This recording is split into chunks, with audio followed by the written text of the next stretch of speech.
Hey everyone, welcome to lesson 13. We're going to talk about converting metric units of liquid volume, and you'll probably notice that this is almost exactly the same as our last lesson on converting metric units of length.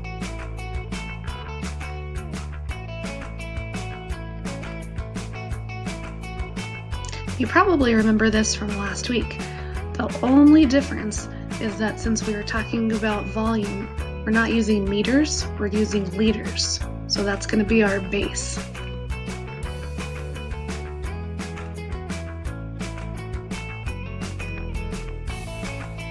So here I'm trying to convert 49 liters into milliliters.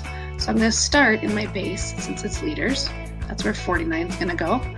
And then I'm going to look and see how many spaces to the right I have to move to get to milliliters. Well, 3. That means I have to move my decimal 3 places, which would give me 49,000 milliliters.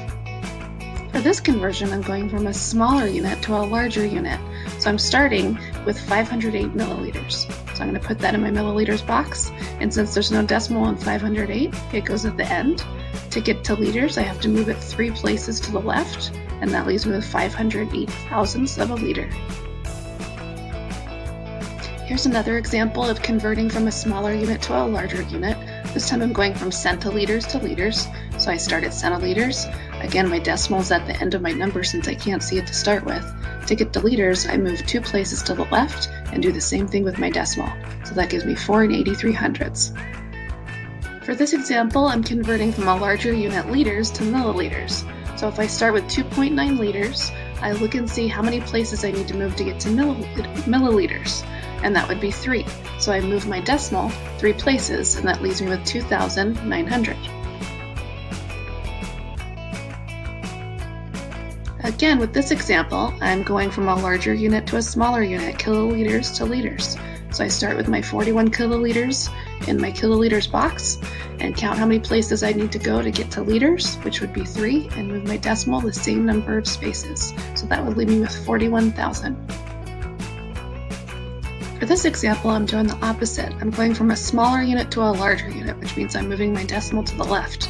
So again, since there's no decimal in 1,992 that we can see, it starts at the end, and then I move it 3 places to the left to get to liters, which leaves me with 1 992 thousandths. Now let's take a look at a real-world problem. Elliot's juice glass holds 225 milliliters. If he uses the glass to drink 8 glasses of water every day, how many liters of water does Elliot drink during the week? So as you can see, this is going to be a multi-step problem, but we can do it if we attack it step by step. Before I can figure out how much he drinks in a week, I have to figure out how much he drinks in a day. So to figure that out, I'm going to multiply 225 milliliters times 8, and I get 1,800.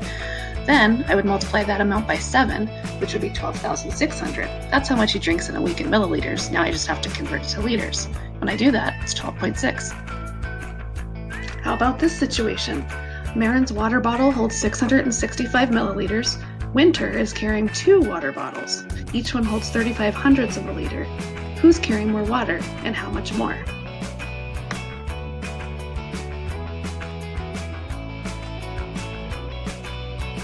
For this problem, my first step would be to multiply 35 hundredths by 2, since Winter has 2 bottles, not 1. That would give me 7/10.